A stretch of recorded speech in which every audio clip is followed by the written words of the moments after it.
Yon, magandang araw po sa inyong lahat mga tol. Ngayon po ay September 27, 2025. Nakikita nyo ba? Ito pong nasa tabi kong screen.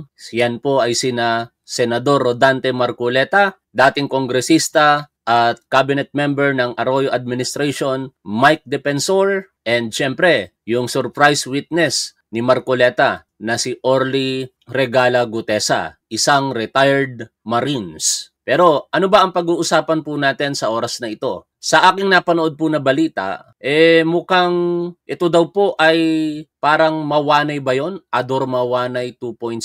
Kasi ito pong Ador na to, di umano, ay gustong ilink noon itong si Senador Panfilo Lacson sa isang kontrobersiya. Pero bago tayo magpatuloy dyan mga tol, huwag nyo sanang kalilimutang mag-like sa ating programa at malaki po ang maitutulong niyan sa ating mga advokasya. Kaya ngayon, ito pong si Gutesa, under scrutiny po ito. Sigurado sa susunod na pagdinig po ng Blue Ribbon Committee, muli po itong ipapatawag at tingin ko makakaharap nito yung binabanggit ng mga pangalan na kasamahan niya di umano na nagpahayag na rin po kahapon sa kanilang mga respective na sinumpaang salaysay. Itinanggi po nila na ang mga sinasabi po nitong si Gutesa ay katotohanan. Ang sabi nila, yan daw po ay isang kasinungalingan. Anyways, bago natin puntahan ng mas detalyado ang usaping ito, meron pong breaking news kagabi. Hindi na lang po tayo nakapag-live. Ito po, marahil alam na alam nyo na, ang resignation nito pong si Mayor Benji Magalong sa Independent Commission for Infrastructures. Meron po siyang isinumite na resignation letter para po sa ating Pangulong Bongbong Marcos. Basahin po natin ito pong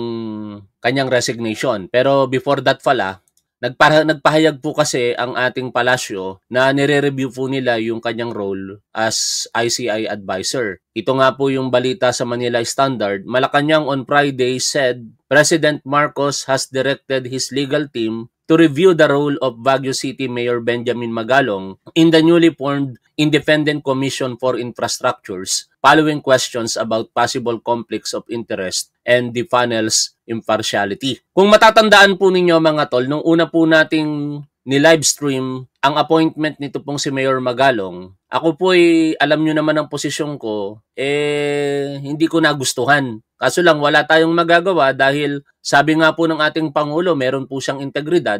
Kaya tinanggap na lamang po natin, pero under close monitoring kung ano ba ang gagawin nito pong si Mayor Benji Magalong. Ganun pa man, dumating sa punto na sa live streaming na yon, nagulat ako, naging bisita natin sa chat area. Ito pong si Fiscal EJ. Syempre, kahit na pag-aralan ko ang konstitusyon ng kolehiyo, hindi naman po ganun kaseryoso. School bukol nga ang teacher namin dyan no? Tulog ng tulog. Saka, hindi rin yan yung pinaka-point of interest ng although maraming parte ng konstitusyon na pasok sa profesyon namin bilang isang criminologist. Ngunit ito pong provision, talagang hindi ko yan maaalala. Kaya nagpapasalamat tayo kay Fiscal EJ kasi sa dinami-dami po ng mga abogadong nasusubaybayan ko, siya po yung kauna-unahan pong nag-raise ng issue na ito sa live stream mismo natin, 'di ba? Napupuntahan po natin mamaya ano ba yung basihan na yon na sinabi po ni Fiscal EJ. Pero basahin muna natin ito pong resignation ni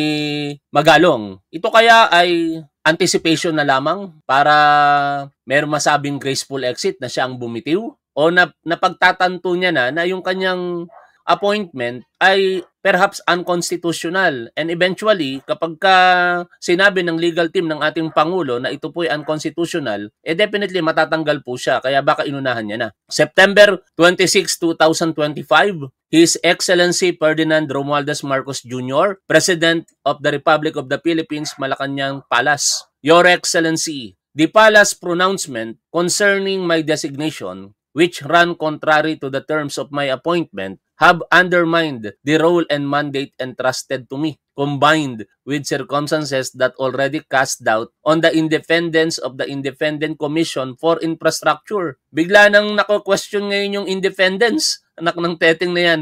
It has become clear that my continued service is no longer tenable. Let it also be stated that I have not neglected, nor will I ever neglect, my primary responsibility to the people of Baguio, whose welfare and interests remain at the core of my public service. I hereby tender my resignation from the Independent Commission for Infrastructure effective immediately. Very truly yours, Benjamin B. Magalong, Public Servant. Now, try to recall the press conference na ginawa po ng ating Pangulo tungkol nga po dito sa appointment ng mga personalidad sa ICI. If you still remember, binanggit ni Pangulong Bongbong Marcos na inalok niya talaga. Pero magiging advisor na lamang kasi ayaw daw pong bitawan ni Mayor Magalong yung kanyang pagiging mayor sa Baguio City. I hope natatandaan niyo po yun. Ano? Kaya nung mga panahong iyon, I believe, advisor yung kanyang designation, which is partly controversial pa rin dahil nga doon sa provision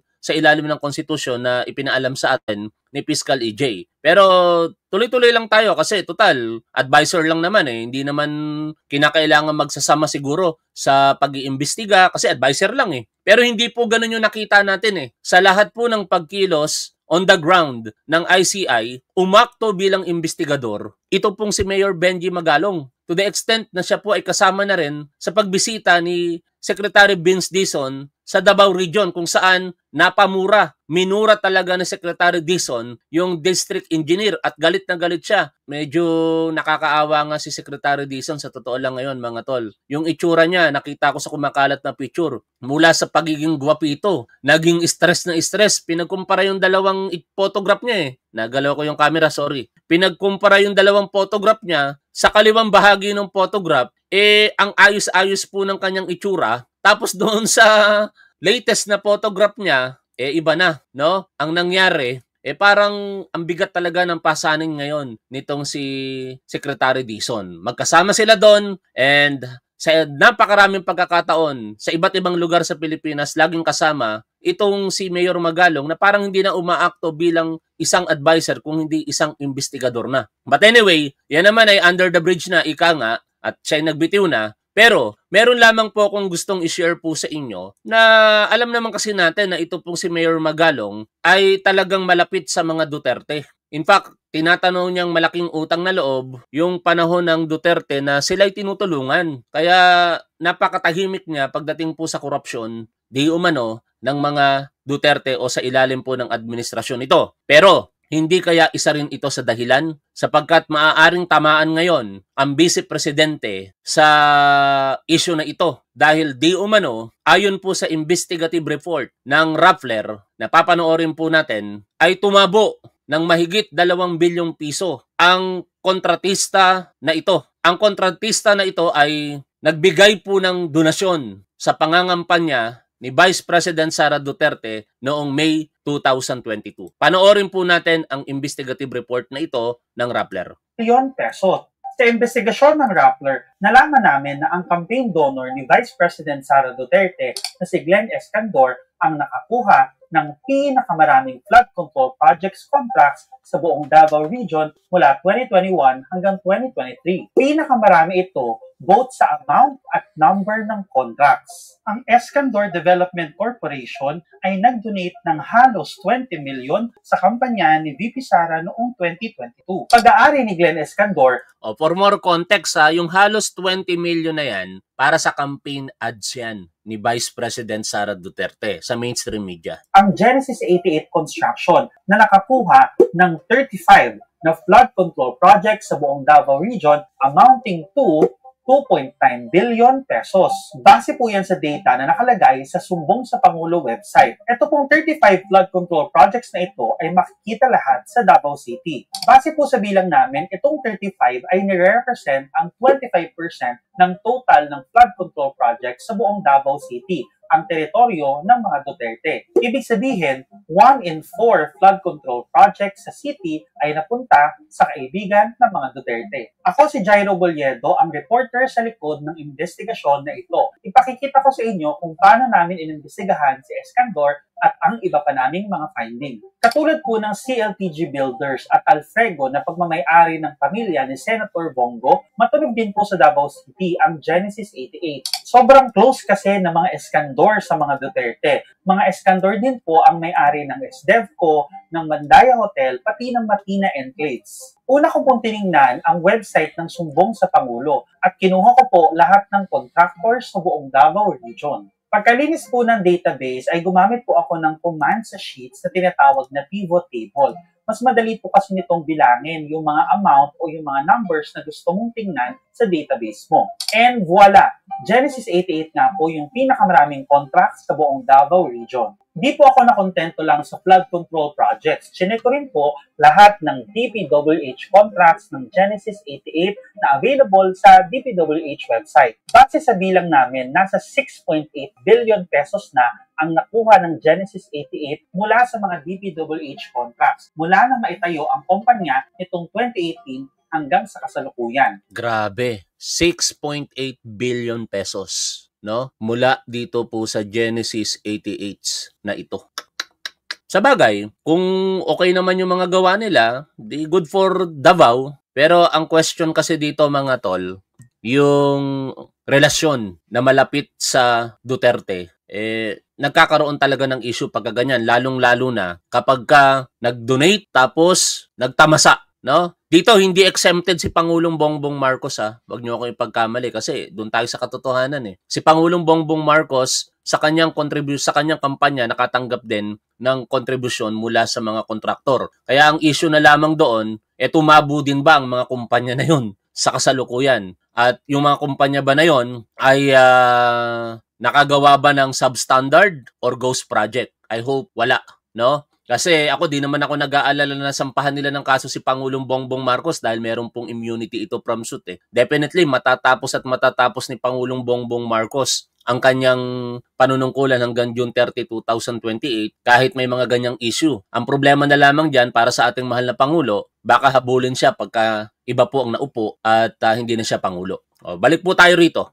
After the contracts, ang susunod na kailangan naming i-prove ay kung si Escandor ba talaga ang may-ari ng Genesis 88. I and my sources know for a fact, pero para sure tayo ay sumangguni tayo sa Securities and Exchange Commission. Nakuha ko po ang General Information Sheet ng kumpanya mula sa SEC at napatunayan na si Escandor na po ang CEO ng firm. Officials din po ang mga kaanak niya, kabilang ang asawa niya at mga anak. Kasi po, kung sa DPWH website ka lang titingin, hindi mo makikita ang pangalan ni Escandor sa Genesis 88. Kasi po, isang Saturnino Bentulan ang authorized managing officer ng Genesis 88 na nakikipag-transact on behalf of Genesis 88 with the DPWH. Kaya kailangan mo talaga ng tulong ng SEC. May contracts na tayo and mga amounts, tapos na-prove na rin natin na mga Escandor nga ang may-ari. Ang pinaka-crucial na element ngayon ay yung ties ng mga Duterte sa Escandor. Marami namang available na secondary sources online, pero iba pa rin talaga ang weight ng first-hand sources. Nakakuha ako ng not one, but 3 sources na nag-confirm na close nga ang mga Dutertes at mga Escandor. Yung isa sa mga sources ko ay talagang galing sa inner circle ni Escandor noon, kaya talagang may credibility talaga siya na magsalita tungkol dito. Yung dalawang sources naman ay familiar din sa mga affairs ng Dutertes at Escandors. By the way, hindi po namin nire-reveal ang sources para po sa privacy and security nila.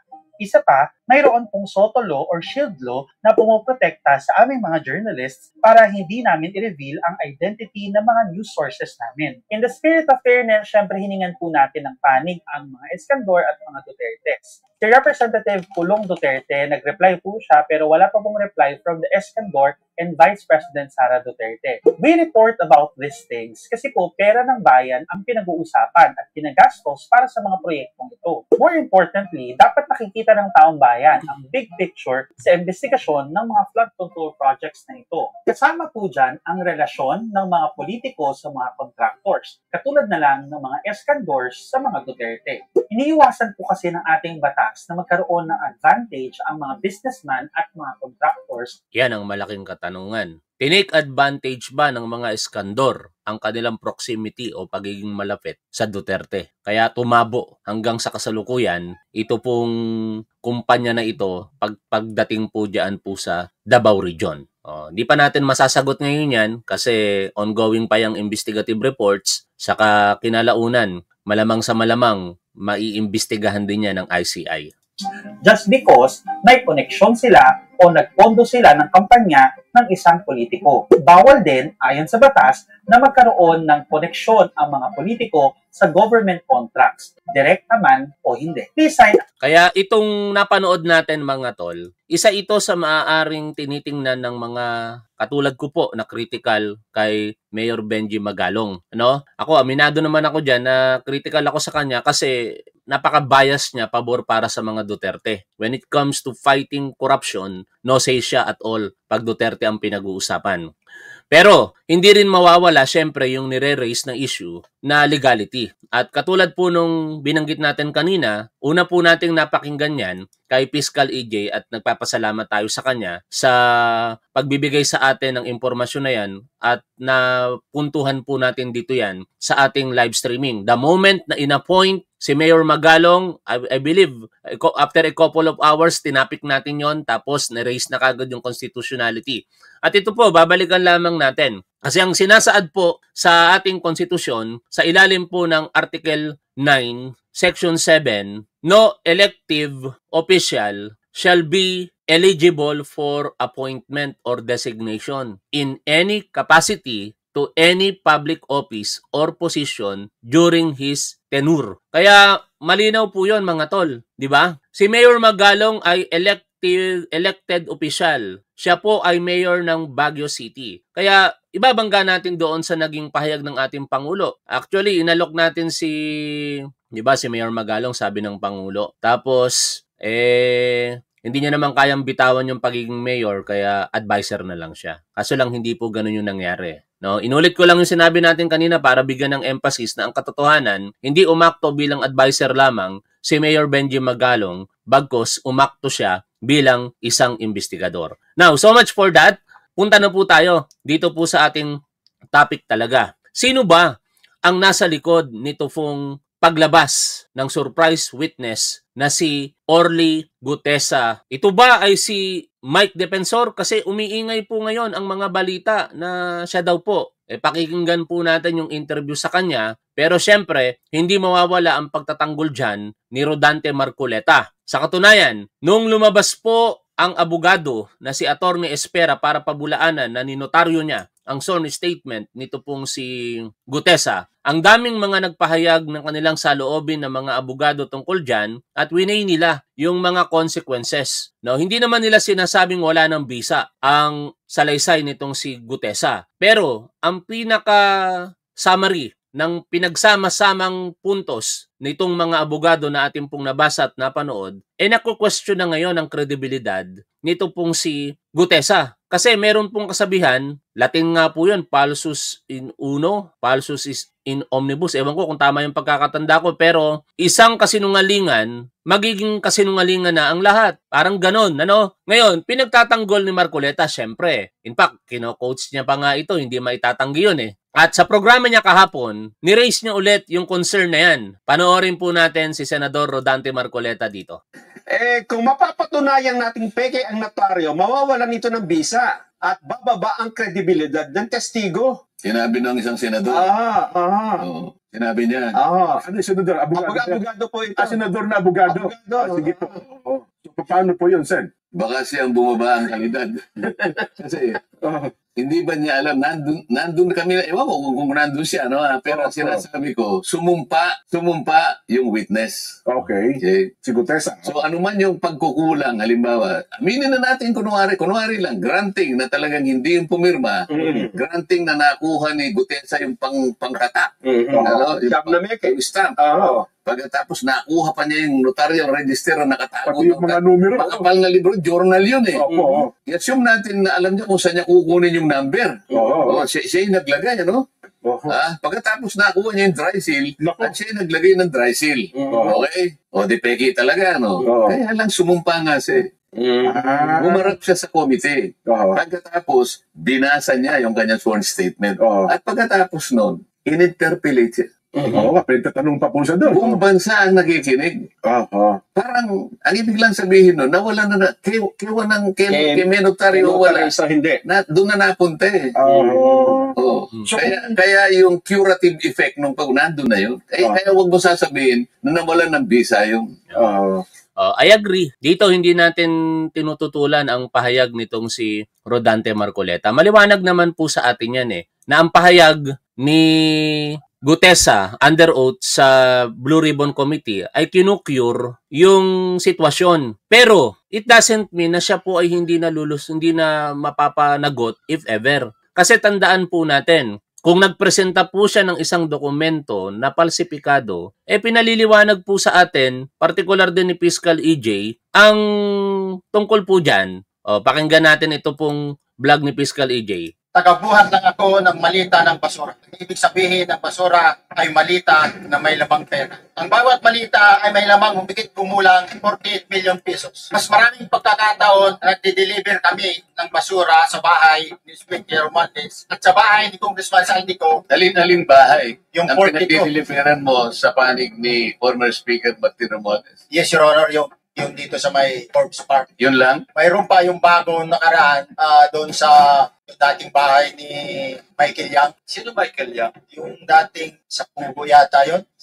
Yung dating sa Pugo. Yung Michael Yang. Dating bahay ni Michael Yang. Paano nyo po nalaman na bahay yun ni Michael Yang? Kasi dati po, may mga security po na kasama na ko na dati doon po yung bahay ni Michael Yang. Mga security na dati yung kasama na nung panahong iyon ay security ni Michael Yang, nung panahong bahay niya yun. Good day po sa lahat. Si Fiscal EJ po ito. Ngayong araw, we'll talk about the controversy surrounding the affidavit of Orly Regala Gutesa, which has recently been disowned by Attorney Petchy Rose Espera dahil daw sa peke ang notarization. Pero teka, does this automatically mean na peke rin ang laman ng affidavit? Or does it simply highlight procedural flaws but not necessarily the truthfulness of the testimony? Yan ang pag-uusapan natin ngayon. Let's be clear. Notarization merely converts a private document into a public one. Kung peke ang notarization, it loses its public character, pero hindi ibig sabihin na hindi totoo ang mga statements sa loob nito. In fact, kahit private documents can still be admissible in court basta ma-authenticate lang. Kaya nang si Gutesa ay tumistigo under oath before the Senate Blue Ribbon Committee, pwede na nating masabing na-cure ang defect ng notarization. From that point, he was already bound by perjury laws and by the scrutiny of the Senate. Pero ang tunay na tanong,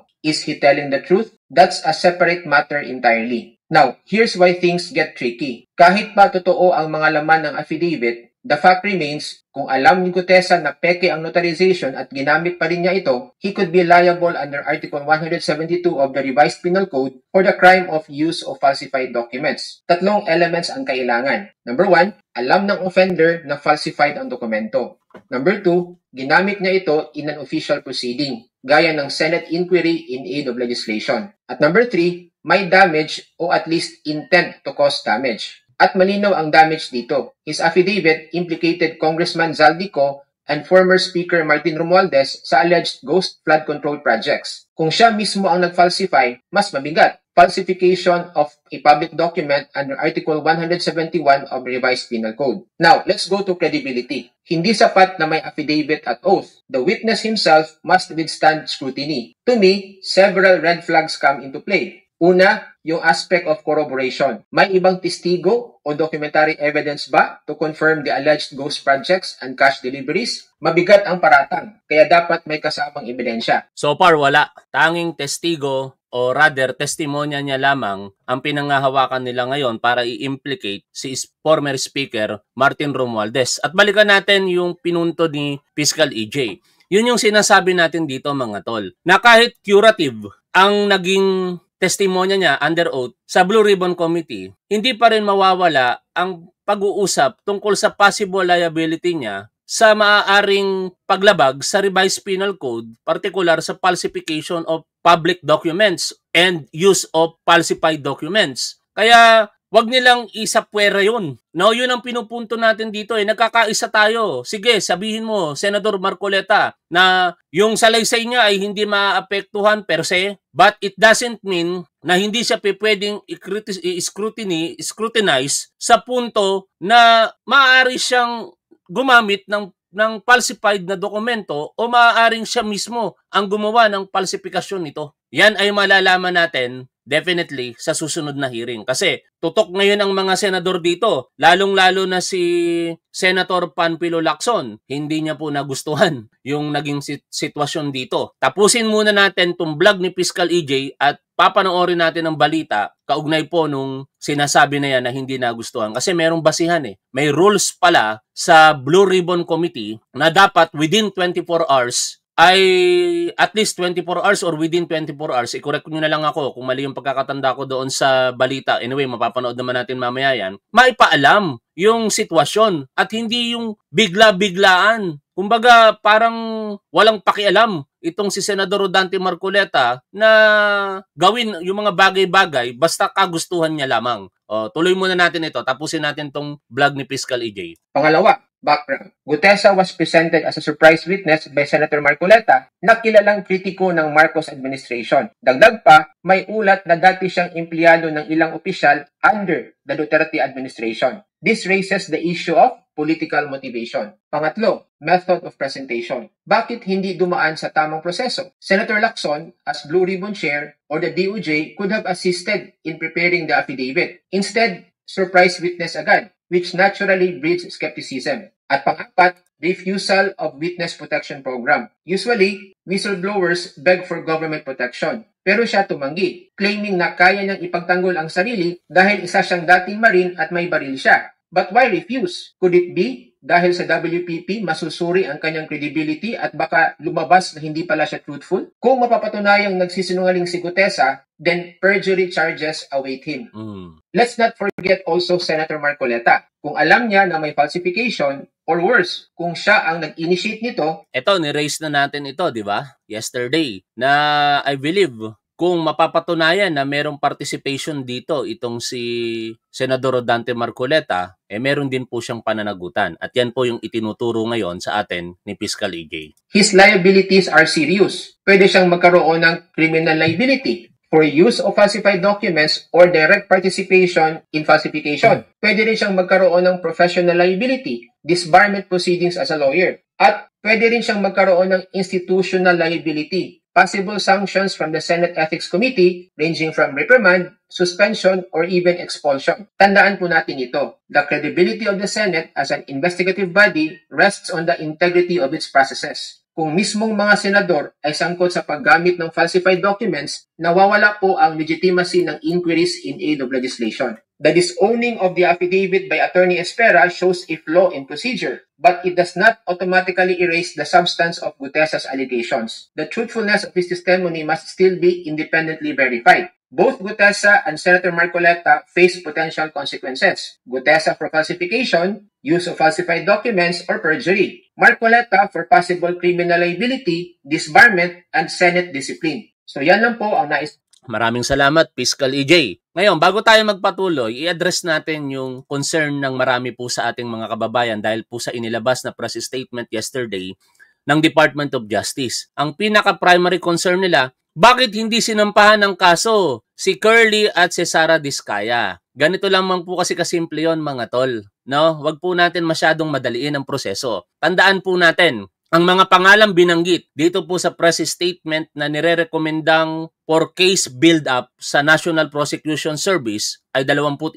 Wala po dito ang mag-asawang Curly Diskaya. Bakit wala? Kasi ang basihan po ng pagsasampa ng kaso na ito ay nakabase po sa mga sinumpaang salaysay ni na Henry Alcantara, Engineer Bryce Hernandez, Engineer JP Mendoza, and former Undersecretary Roberto Bernardo. Hindi po talaga mababanggit doon ang koneksyon ng Sara Diskaya or Curly Diskaya. Kaya alang naman i-insert po dito. Separate offense po ito eh. Pero definitely, meron din pong kakaharaping kaso ito pong mag-asawang Curly and Sara Diskaya. Mag-antay-antay lamang po tayo. Sana mas maliwanag po sa ating pananaw na iba po, hindi po sila kasama sa kaso na ito kasi wala nga silang kaugnayan tungkol dito. Di ba? At tandaan po natin, sa iba't ibang lugar, maaaring iba't ibang personalidad ang makakasuhan. Kaya tingin ko ito pong pag-iimbestiga at pagsasampa ng kaso, aabutin po ito ng if not years,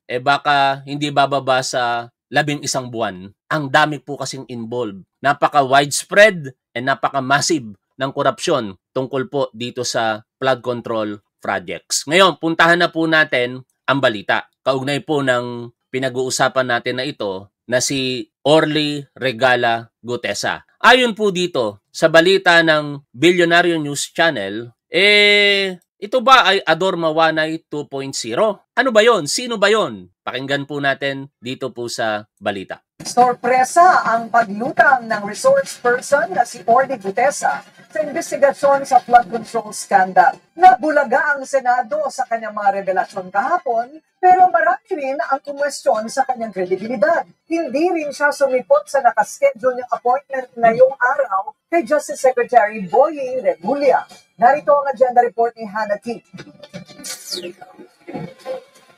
Tanim witness ba ang nangyari sa Senado kahapon? Yan ang tanong ng netizens matapos itanggi ng abogado na si Petchy Rose Espera na ninotaryohan niya pasabog na affidavit ni Orly Regala Gutesa, ang surprise witness sa pagdinig ng Blue Ribbon Committee. Si Gutesa ay dating Basahin natin yung pruweba tungkol po yan sa pagtanggi ng abogada. No? Nilabas niya po ang pahayag na ito dahil po pinost po ng ABS-CBN yung sinumpaang salaysay nito pong si Gutesa at naka-attach po doon ang notarial number at iba pang mga mahalagang impormasyon, partikular yung kanyang pangalan. Kaya sabi niya po, noong September 25, 2025, sa management po ng ABS-CBN, she is demanding for the immediate takedown and correction doon po sa FB post ng isang tinawag niyang falsified document bearing her notarial name and signature. At dito nga po, sabi niya, for the record, she categorically denied notarizing, signing, or participating in the preparation of the said document. The signature and notarial details attributed to her are falsified and unauthorized. The use of her name and notarial commission in connection with said document is spurious, fraudulent, and injurious to her reputation as a member of the bar and as a commissioned notary public. Your continued publication and circulation of the falsified document without disclaimer or correction misleads the public and exposes her to grave reputational harm, unwarranted suspicion, and potential liability. Ngayon, what is ridiculous dito mga tol, and I do not know kung defensive lamang itong si Mike Defensor, ang sinasabi niya, ini-insinuate niya na parang may pume-pressure daw po rito kay Attorney Espera para lumabas at i-deny yung notarial na nakita natin sa sinumpaang salaysay nitong si Gutesa. Pero tiyak tayo, magkakaalaman yan sa huli kasi ipapatawag. Gusto niya rin ipatawag. Ito pong at pagpaliwanagin daw yung abogada. Sa bagay, ma-anticipate ko yung balita kaya mamaya na lang natin puntahan yung interview sa kanya na ito ng broadcaster na si Pinky Webb. Pero tapusin muna natin ito pong pinapanood natin balita. Security consultant umano ni Ako Bicol Party List Representative Zaldi Ko at dinetalya niya ang limpak-limpak na cash deliveries umano sa bahay ni Ko at maging kay dating House Speaker Martin Romualdez. Basura ang tawag sa higit kumulang 48 million pesos na nasa bawat maleta. At ayon kay Gutesa, si CIS Party List Representative Eric Yap nakapagpadala umano ng 46 na luggage sa bahay ni Ko sa Pasig City. Sa katotohanan na ang lahat ay nilagdaan ko, ang salaysay na ito ay kusang loob at walang anumang pamimilit at bunsod lamang nangangarin matulungan ang ating bansa. Kita sa huling pahina ng affidavit na ninotaryuhan ito ni Espera. Pero falsified at unauthorized ang notarial details nito ayon sa abogado. Wala raw siyang anumang partisipasyon sa pagsasagawa ng nasabing affidavit. Sino at paano nga ba lumitaw si Orly Gutesa sa pagdinig? Ipinakilala siya ni Senator Rodante Marcoleta sa komite. One day before the hearing, tumawag daw kay Marcoleta si dating Congressman Mike Defensor para sabihing may isang tao raw na gustong lumitaw kaugnay ng investigasyon ng Blue Ribbon Committee. Kalaunan, nagparaya si Marcoleta, nakipag-meet sa isang restaurant at doon niya nabasa ang draft ng salaysay. Sinabihan niyang panotaryuhan daw ito kung buo talaga ang loob ng nasabing witness. At doon na nga lumitaw si Guteza. Kapansin-pansin ang tila pag-coach ni Marcoleta sa surprise witness habang binabasa nito ang kanyang salaysay. Merong napuputol sa binabasa mo eh. Huwag kang magmadali. Huwag kang magmadali. Naputol na. Ulitin mo yung... Sabi tuloy ng netizen, mas kabisado pa raw ni Marcoleta yung nilalaman ng salaysay kaysa doon sa gumawa. Tuloy po tayo sa pakikinig. Paragraph 20. Wala na akong, hindi ko makita na putol na siya. Nakalap ng Bilyonaryo News Channel ang resume ni Guteza. Laking mas bate ito at retiradong enlisted personnel ng Philippine Marine Corps. Naging VIP security din siya sa iba't ibang ahensya, kabilang ang Bureau of Customs at Office of the Vice President. Ayon din sa source ng aming team, nagtrabaho siya sa termino ni nooy Secretary Martin Andanar ng Presidential Communications Operation Office sa ilalim ni dating PCOO Undersecretary Noel Puyat. At ang huling stint ni Guteza ay sa Bureau of Corrections. Sa hearing, sinabi ni Guteza na hindi bababa sa 3 beses ang naging duty niya sa pag-deliver ng pera sa bahay ni Romualdez. Pero pinasinungalingan na ito ni Romualdez dahil sa panahon ng umano'y deliveries noong 2024, under renovation daw ang bahay nila at construction workers lang ang naroon. Sinusubukan pa namin makakuha ng pahayag mula kay Defensor. Naging na rin noon si O yung pahayag na yan, mapapanood natin sa interview mamaya. Defensor sa isang tila peking whistleblower na si Ador Mawanay noong 2001. Noon, gumawa si Mawanay ng false public allegations laban sa mga politiko, partikular kay Senator Ping Lacson. Parehong strategy ang nangyari. Kaya tingin ko, this is, although napaka-professional po nitong si Senator Panfilo Lacson, pero hindi niya palalagpasin ito kasi sinubukan siyang sirain noon nitong Ador Mawanay. At ang nasa likod di umano daw noon ay si Mike Arroyo. At ngayon, ang nasa likod di umano daw nitong si Guteza ay si Mike Arroyo na naman. Doon, inakusahan ni Mawanay si Lacson na may millions of dollars umano ang senador sa kanyang foreign bank accounts na may kaugnayan sa di umano'y criminal activities sa kanyang termino bilang PNP chief. Isang retired general din na si Victor Corpus ang inakusa si Lacson sa issue at kalaunay nagsorry noong 2017 matapos sabihing baseless ang mga alegasyon. Nag-cruise din ang landas ni Lacson at Defensor noong panahon ng Jose Pidal issue. Handang ilabas noon ni Lacson si Udong Mahusay bilang testigo laban kay dating First Gentleman Mike Arroyo tungkol sa di umano'y secret bank accounts nito. Pero naudlot ito nang biglang sinundo si Mahusay sa tulong ni Defensor. Ang tawag ng Malacanang dito noon ay rescue, pero para kay Lacson, ito'y paraan para hindi na makapagsalita ang testigo. Fast forward to 2025, sabi ni Lacson na chairman ng Blue Ribbon Committee, wala raw naging abiso o paunang pabatid sa naging pagharap ni Guteza sa hearing ka. Nagkamali ba ako ng binanggit na pangalan? Mike Defensor po ang pinag-uusapan natin, not Mike Arroyo. Kung nagkamali ako, pasensya na. Pero again, i-correct natin. Ang binabanggit at pinag-uusapan po natin dito ay si Mike Defensor, ang former congressman at tumakbo sa pagka-mayor sa Quezon City last May 2022 election. Tuloy po tayo sa pakikinig mga tol. Kahapon, ayon sa Senate rules, kailangan makapag-file ng kopya ng written statements ang witnesses at least 24 hours. Ito yung pinupunto, no? At least, hindi pala within, I'm sorry, no? Yung pinupunto ngayon ni Senator Ping Lacson, ang chairman ng Blue Ribbon Committee, hindi man lamang nagkortesiya itong si Rodante Marcoleta, sinurpresa sila lahat. Malinaw daw po dito sa kanilang rules na kung meron pong statement ang witness, ang sino mang witness na magpapahayag sa kanyang prepared na statement ay dapat i-record ito at ibigay ang kopya ng kanyang statement sa committee secretary nang hindi po bababa sa 24 hours, ano? Ibig sabihin, one day before. Ang problema, nagulat lang lahat. Biglang nagmanifest itong si Marcoleta na meron siyang witness. At wala nang nagawa si Senator Lacson kung hindi pagbigyan at patindigin doon sa Blue Ribbon Committee hearing at narinig na natin yung mga dapat nating marinig. Tuloy po tayo dito. Before the hearing. Sa ngayon, masusing background check ang gagawin ng Team ni Lacson kay Guteza para sa agenda. Panatia. Yan. Salamat sa Billionaire News Channel at muli gamitin natin. Ang maganda ngayon sa Billionaire News Channel mga tol, para siyang nagiging umaangat siya sa mainstream media as investigative journalism. No? Ang daming mga pasabog ng Billionaire News Channel. Sa kanila tayo nakakapanood ng mga impormasyon na hindi natin nakikita sa ibang mga mainstream media.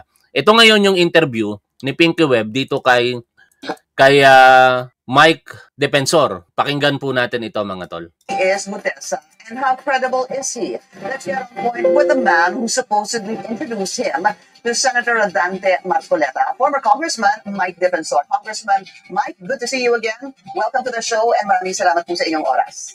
Yes, thank you, Pinky, and thank you also for having me. Senator Marcoleta said you were the one that called him prior to Thursday's Senate hearing and had asked him to meet him in a restaurant somewhere near the Senate. And this is supposedly where you introduced Senator Marcoleta to Sergeant Gutesa. Is this true? And tell us more about that meeting. Yes, that's correct, Pinky. Initially, this guy, through a common friend who's also a soldier, wanted to see me, and he gave me some snippets of what was happening in relation to his work with Congressman Saldico. So I told him, it's best to discuss it with Senator Marcoleta because that's really was his intent, for him to brief Senator Marcoleta on what's happening on their side, the delivery of money. And so I said, okay, best to meet him and to discuss with him, to the senator, the stories that you've been telling me. So I visited Senator Marcoleta. In fact, initially we were discussing it, and I said, there's this guy I wanted to discuss with you. And Senator Marcoleta said, okay, but I have a session. But I said, let's see if he really wants to see you, then we can do that before your session. So I called him up and I said, okay, he's here, he wants to tell you this story. And then he asked me again about the details. I said, I really can't tell you, best that you come here and you discuss with him. So si Sergeant Gutesa told him his story, and he also presented a draft statement of what he wanted to say. And ako nga, na-shock din ako, shocked about hearing some of the details. Some of which, sabi ko, huwag na yan kasi material naman yan dun sa scam that we're discussing about. So eventually, si Gutesa, Sergeant Gutesa, I left before Senator Marcoleta, and I think he left also early before the meeting ended. And then Sergeant Gutesa went to the notarial service to have it notarized. And then, in the morning, he went to the Senate, and he was presented by Senator Marcoleta. You met in a restaurant near the Senate? Near the Senate, about 5 minutes away. Yeah, it's a restaurant that I know Senator Marcoleta had mentioned. The name just escapes me now, but it was in a restaurant that you all met. Who were the people there? Yourself, Senator Marcoleta, Sergeant Gutesa, and anyone else, sir? Yeah, there was someone else there, but I really don't want to reveal their names anymore. They're our soldier friends, and I think it's best because they really don't want to be involved in the issue. The same way, Pinky, I'm also a private person. I don't want to get involved in the political issues, but I felt, this is something that we should really, if there's truth to it, it should be revealed. This is for the country. This is a situation we're in now. The corruption crisis is really affecting all of us. It's an open secret. I agree. Lahat tayo naghahanap ng katotohanan dito. Pero wag naman sana dumating sa punto na lolokohin po natin ang ating kapwa Pilipino. I'm not saying na ganun ang ginagawa ninyo para lamang sabihin na ito yung katotohanan. Kasi hindi katotohanan yun kung nanloloko po tayo. Kung nagpapabricate po tayo ng mga bagay-bagay, hindi po yung katotohanan. At yun yung nagiging issue dito sa witness na si Gutesa.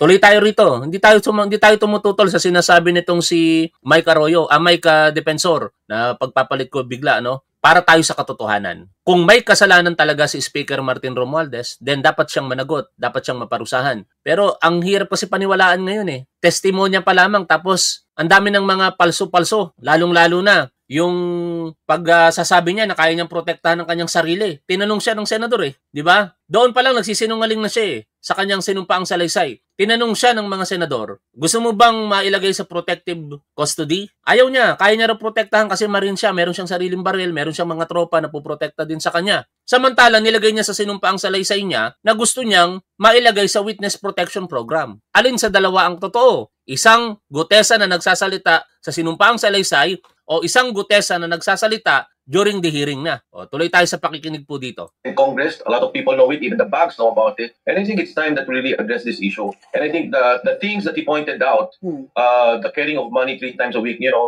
coming from Congress and, being delivered, this is really appalling for me.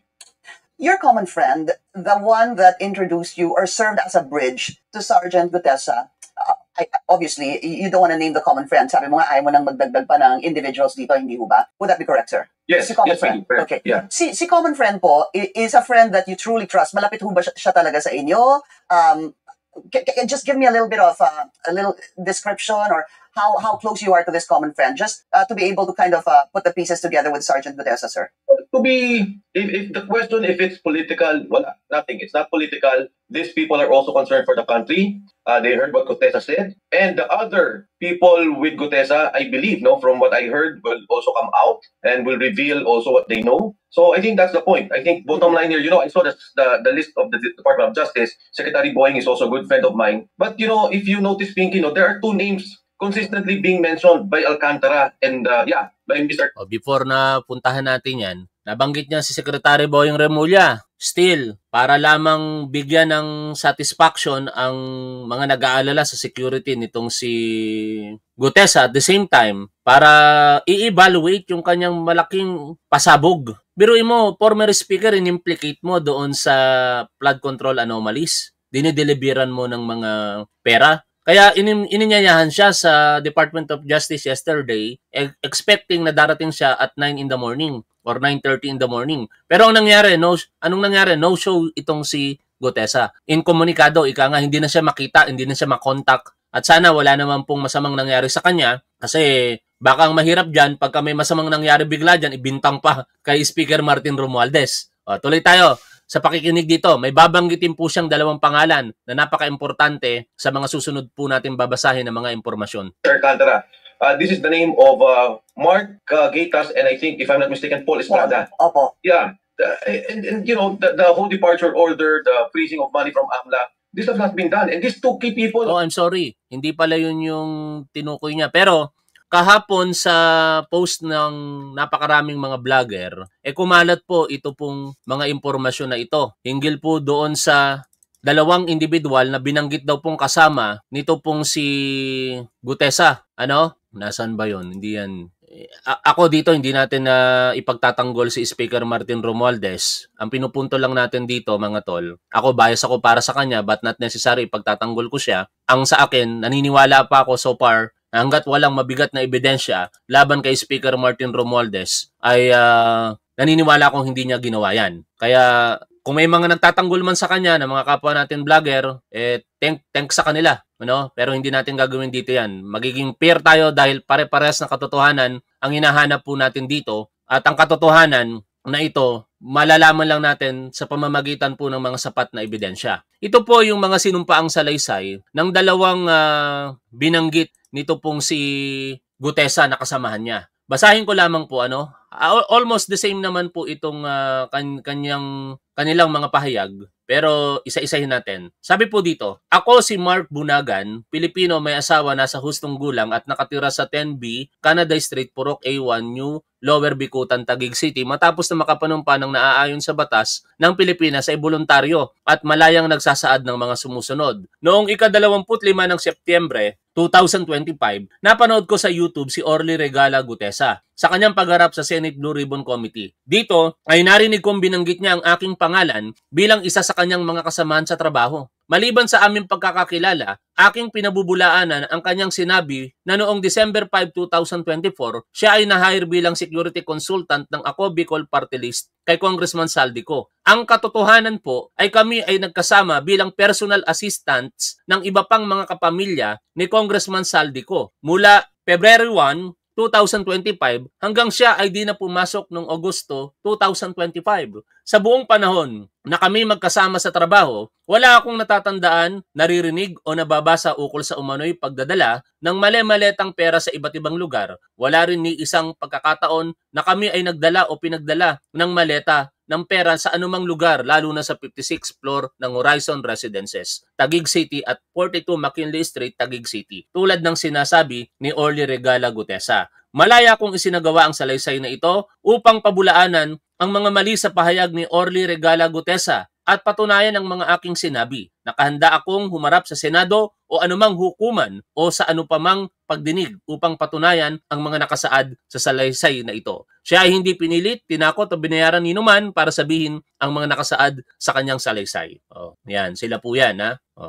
Yun po, ano? Hindi ko na binasa yung isang salaysay kasi parehas lang naman yon. Parehas lang. Pero, hindi, sige, basahin na rin natin for the record. Ako si Alan P. Colesio, Pilipino, nasa hustong gulang at nakatira sa Unidos, Nabas, Aklan matapos na makapanumpa ng naaayon sa batas ng Republika ng Pilipinas ay voluntaryo at malayang nagsasaad ng mga sumusunod. Noong ika-25 ng Setyembre 2025, napanood ko si Orly Regala Gutesa sa YouTube patungkol sa kanyang pagharap sa Senate Blue Ribbon Committee. Dito ay narinig kong binanggit ni Orly Gutesa ang aking pangalan bilang isa sa kanyang mga kakilala na kasamaan sa trabaho. Nagkasama lamang kami ni Orly Gutesa simula noong ika-5 ng Pebrero 2025 hanggang Agosto ng taon na ito bilang mga personal assistants ng mga kamag-anak ni Congressman Saldico. Nalaman ko na lamang na siya'y huminto sa trabaho simula noong ika-6 ng Agosto 2025. Sa buong panahon na kami nagkasama sa trabaho, wala akong natatandaan, naririnig o nababasa ukol sa umano'y pagdadala ng mali-maletang pera sa iba't ibang lugar. Wala rin ni isang pagkakataon na kami ay nagdala o pinagdala ng maleta ng pera sa anumang lugar,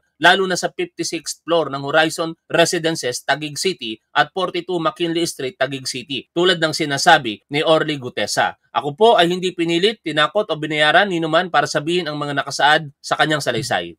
Yan po. At ini-expect natin ngayon mga tol na ang dalawang tauhan ni Congressman Saldico na ito, mag-a-appear po ito sa Senado. Pero syempre, wag din nating alisin sa ating isipan na maaaring bias din ito pabor para kay Saldico. Kaya dapat i-scrutinize ng maayos ng mga senador ang kanilang mga statements at ibangga rin ito sa statements naman nito pong si Gutesa. Tuloy po tayo sa pakikinig dito kay Mike Defensor. Are the ones consistently coming out about receiving money, giving money. And I think, if we really want to solve the problem of corruption, if we really want to address this concern, present concern of our country now, we should really get to the bottom of this. Dapat walang sinasanto, walang tinatago, at talaga ilabas. But Congressman, yung pong sinabi nyo kanina that meron pa pong iba na posibleng lumabas, ibig sabihin ho ba nito, there will be others? Have you spoken to other people who want to, kumbaga, patotohanan itong sinabi ni Sergeant Gutesa? When Sergeant Gutesa was in front of me, while he was discussing about he was in discussion, he would constantly call someone, or someone would call him, and then they would say, yeah, lalabas ako. And then sabi niya, sasuportahan niyo ako, Marines tayo. And then today, I get messages na of those with them, and if you recall in the Senate hearing, he was talking about 90 people. Right. Some of them, ex-Marines, and some of them active police. May mga sinasabi na that they want to come out and also say and tell what they know and what they have observed. Congressman, per premise yung 90 na minention nyo po, that was mentioned in the Senate, ito po yung sinasabing 90 daw umano na security or nagbabantay or in shifts kay Congressman Saldico. Would that be correct, sir? That's correct, Pinky. Okay. From what I understand from the explanation of Sergeant Gutesa, some of them sometimes will be assigned to be securing the houses. Some of them will be assigned in the delivery of money. Some of them would be assigned to be advanced or close in security for Congressman Saldico. Okay. So, be that as it may, sir, no? So, meron po siyang dala-dalang draft statement. I just wanted to get yung inyong personal na pagtanggap dito sa sinabi ni Sergeant Gutesa. When he told you this story, did you immediately believe him? Or were there red flags? Walang red flags eh. And you know what he told me? Even if they check, wala daw red flags ha. Sige, total, naratibo nila yan eh. Pakinggan lang natin mga tol. Balansehin natin yung mga impormasyon na nakakala po natin ngayon. It's easy to check. If he's a security detail of a Bicol party list, if he's part of this, makikita mo talaga. And when he was talking, in the same manner when he spoke in the Senate, parehong-pareho eh. And then, number 2, Pinky, yung sinasabi na parehong-pareho. Sige nga, pakinggan nga natin mga tol. Balikan nga natin yung sinasabi nila na yan. Na kung talagang kapani-paniwala itong sinasabi nitong si Gutesa, dito po sa mismong testimonya niya, pakinggan po ninyo, basahin po ninyo yung kanyang demeanor, yung kanyang yung aura ng kanyang mukha, yung mata, yung kanyang pagsasalita, lahat. Tingnan po ninyo, pansinin po natin ngayon. Pakinggan natin, balikan po natin ito mga tol. At kayo po ang humusga kung sa tingin nyo po ba, siya talaga ang nagsalaysay dyan o alam niya talaga ang kanyang binabasa? Ngayon, kayo na po ang magbasa para sa ganon ay marinig po ng buong kapulungan. Pwede po niyong basahin ang inyong salaysay. Maraming salamat, Your Honor. Mr. Chair, can he proceed? You may proceed. Ako po'y nagpapasalamat sa pagkakataong ito. Sa Senate Blue Ribbon Committee, Senador Ping Lacson, sir, at sa iba pang member na nandito po. Ako po si Orly Gutisa, may asawa, nasa tamang edad, Pilipino, makatapos makapanumpa na ngayon sa umiiral na batas ay nagsasaad at naglalahad ng gaya ng mga sumusunod. Ako po ay lumabas upang magsalita sa isyu na ito. Bilang isang dating sundalo, inaalay ko ang aking buhay para sa ating bansa. Sa pagkakataong ito, nagdesisyon akong magsalita at maglabas dahil ayokong maging masama ang kinabukasan ng aking mga anak, apo ko sa darating na panahon. Ayoko pong naririnig ko at napapanood ko sa pagdinig ng Blue Ribbon Committee at ngayon ko po napagdugtong-dugtong yung naging partisipasyon ko po sa anomalya at korupsyon na ginawa at lumalabas sa hearing na ito. Yung palang pera na binubuhat namin at dinideliver mula sa masamang gawain na nagdulot ng baha na ikinamatay ng tao at imbis na gamitin ang pera sa edukasyon, medikal at programa na mapunta lamang pala sa bulsa ng mga politiko. Mabigat po sa akin magsalita dahil may pamilya ko. 4 ang anak ko, nag-aaral pa. May asawa ako at nangangalaga sa aking mga anak at marami akong kasama sa operasyon na may kinalaman sa ibabahagi ko sa inyo. Nagtatrabaho lang po kami ng mga kasama kong sundalo sa Philippine Marines. Huwag sana isipin na ating mga kasama na nagtatraidor ako. Ako sa aming trabaho at pinagsamaan dahil pari-parehas kaming may pamilya at gusto lang naman naming ayusin ang kinabukasan ng bawat isa. Wala akong iniisip na kapahamakan para sa kanila, bagkos ang gusto ko lang maayos ang kinabukasan ng bayan at lahat kami. Noong December 5, 2004, na-hire ako bilang security consultant sa Ako Bicol Party List or AKB kay Congressman Saldico. At nasimulan ang duty ko kay Congressman Saldico. Bawat umaga, nagre-report ako sa BGC sa Horizon, sa Bonifacio Global City, kung saan nakatira si Kong Saldico. Tuwing may duty at detailed ako sa basura. It means itong basura, ito yung box ng pera na pinag-uusapan natin sa kasalukuyan. Mr. Gutesa, mag-stick ka lang sa binabasa mo. Huwag ka nang nag-a-adlib. Kung ano yung nandito, basahin mo lang. Yes, Your Honor. Tuwing may duty detail ako sa basura, pumupunta kami sa 28 Ladybug Corner, Dragonfly, Valle Verde 6, Pasig City. Tagabuhat lang ako ng malita ng basura. Ang ibig sabihin ng basura ay malita na may lamang pera. Hindi maiwasang sumingit pagka dina-downgrade yung security consultant eh. Pero yung security consultant ka, tapos magiging tagabuhat ka lang ng basura. Parang ang sitwasyon ganito mga tol. Hindi ako nanlalait ng sino man dito. This is hypothetical lang. Walang panlalait po ito para lang ma-illustrate ko sa inyo kasi maraming hindi nakakaalam kung ano ba yung security consultant eh. Manager, madaling maintindihan, di ba? Manager ka, tapos meron kang utility. Yung manager ngayon ang naglilinis at tinatrabaho yung trabaho ng utility. Parang ganun ang sitwasyon dito. Kaya parang ang hirap paniwalaan eh. Anyway, tuloy po tayo. Ang bawat malita ay may lamang humigit kumulang 48 million pesos. Ang bawat malita ay may post-it na nakadikit na nakasaad kung magkano ang laman ng bawat malita. Tuwing may duty detail sa basura, may pumupunta na tao na magdi-deliver ng basura at nire-receive ni John Paul Estrada at Mark Tiksay. Ang mga executive assistant ni Congressman Saldico at sila ang mga detailed sa mga ganyang activities.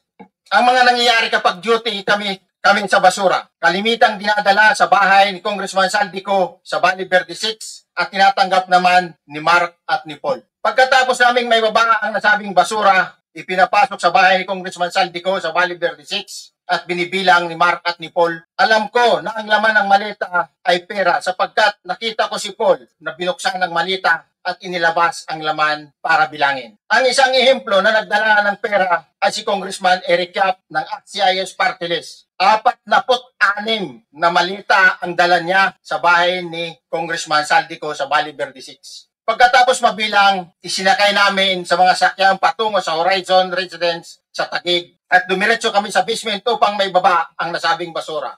Bago ibaba ang nasabing basura, merong napuputol sa binabasa mo eh. Huwag kang magmadali. Wag kang magmadali. Yan na. Naputol na. Napapagalitan ko. Ulitin mo yung paragraph 20. Hindi ko makita na putol na siya.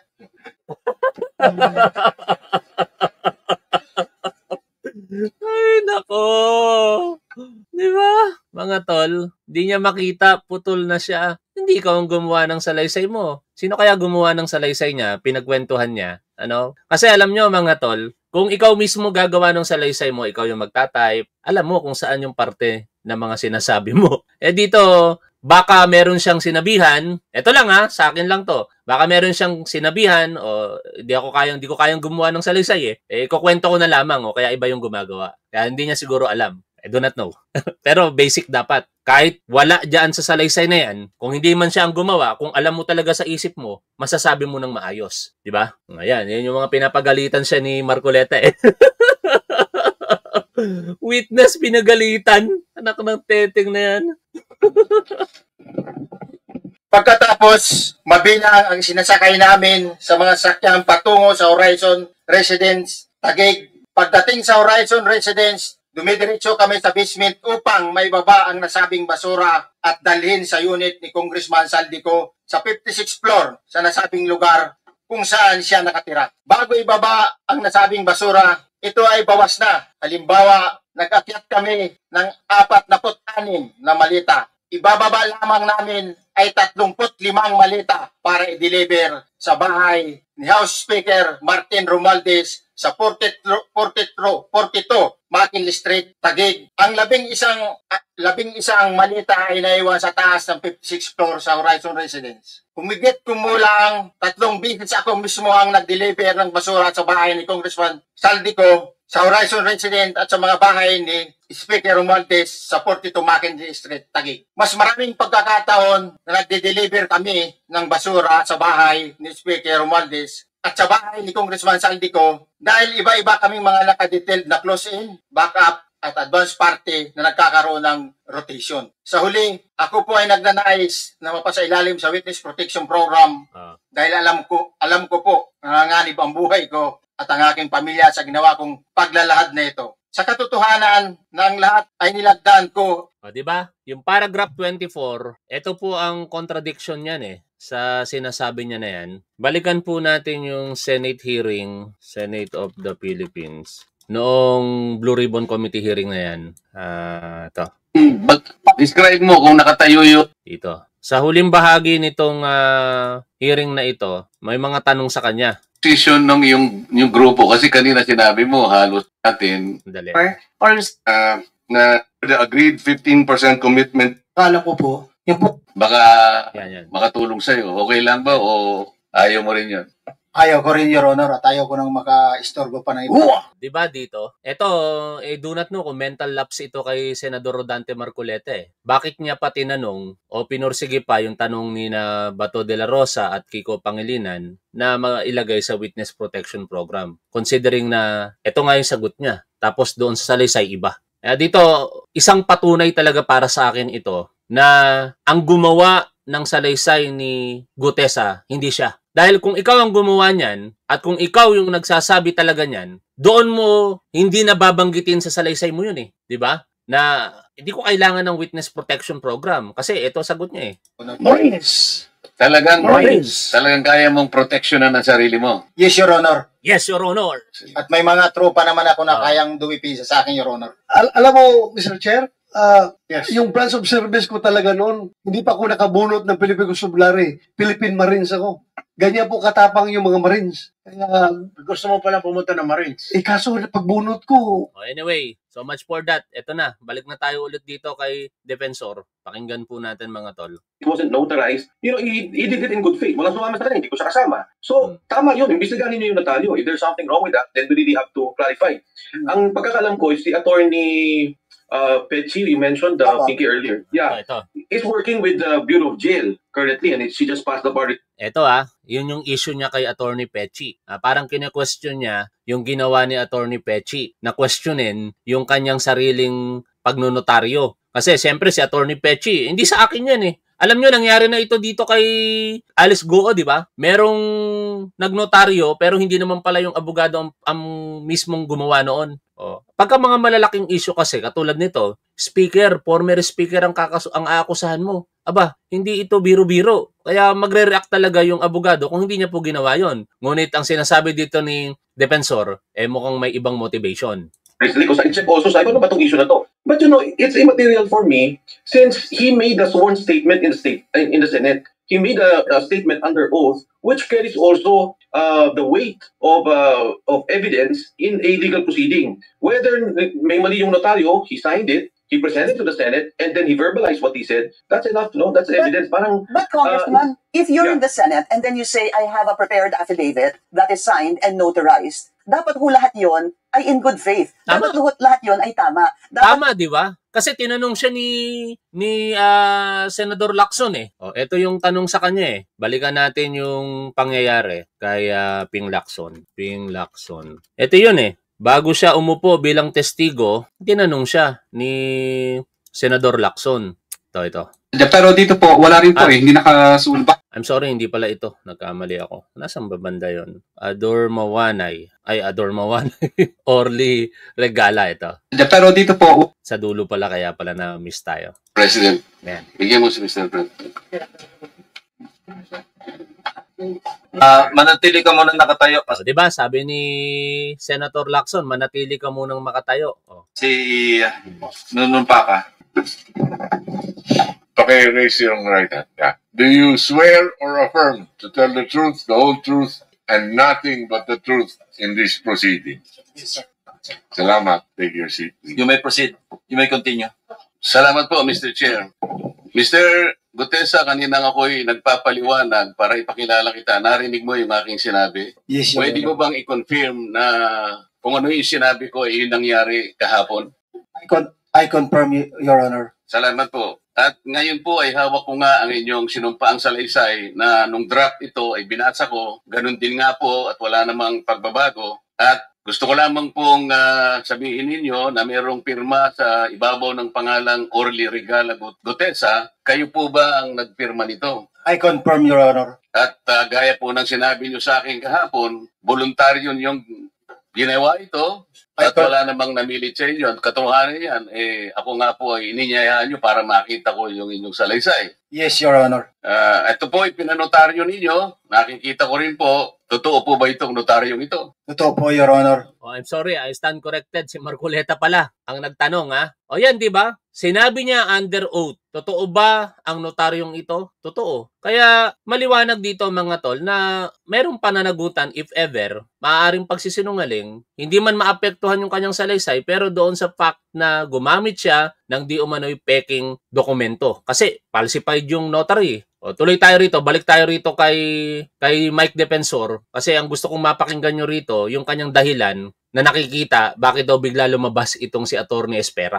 Yung sinabi mo ay katotohanan, dapat po yung nag-sign na notaryo ay talagang signature po ng notaryo. Hindi mo ba? That's correct. No, actually, yung principle ng notarize, diba, is that you're making it a public document. And then you take an oath in front of the officer, the notarizing officer. Now, I ask you, Pinky, pag ikaw ba nagbenta ng lupa and nagpa-notarize ba, alam mo ba kung yung taong kausap mo, i-deny ka later on or siya talaga yung tao? Diba, you're doing it in good faith, technically. Sorry, sir, are you saying that the lawyer really signed this and then is now saying that she actually didn't? Yes. Yan ang sinasabi niya, pinirmahan daw ni Attorney Espera. Yeah, because you know what? He went to that office. He had it notarized. So he was doing it in good faith. Now, assuming. Ngayon, sabi niya, he went. Alam niya na pumunta si Gutesa. I do not know kung bakit niya nalaman niya, baka kinuwento sa kanya. Pero madali para ngayon dito kay Attorney Espera na pabulaanan kung siya ang nagsasabi ng totoo. Kasi most of the establishment naman ngayon mga tol, meron ng CCTV and very recent lang ito. Last September 24 lang ito. Kailan ba yung hearing ng Blue Ribbon Committee? 25 ba yun? Before that, yun yung araw na nagpanotaryo. Kaya fresh na fresh po yung maaaring ebidensya, CCTV. Kaya kung totoo, ang sinasabi ni either sa kanila, Mike Defensor o si Attorney Espera, malalaman yung particular doon sa CCTV footage. Niloko siya or scandal yun, I don't know. But he went to the Senate and he said the same statements. So as an evidence, giving it legal weight is already there. Yung issue nila doon, I think it's side issue. At the thing that we have to discuss with Sergeant Gutesa is, totoo ba yung nagbigay ka kay Mark at saka kay Paul ng pera? Totoo ba linggo-linggo nag-deliver ka 3 times a week? I think these are the issues that have to be...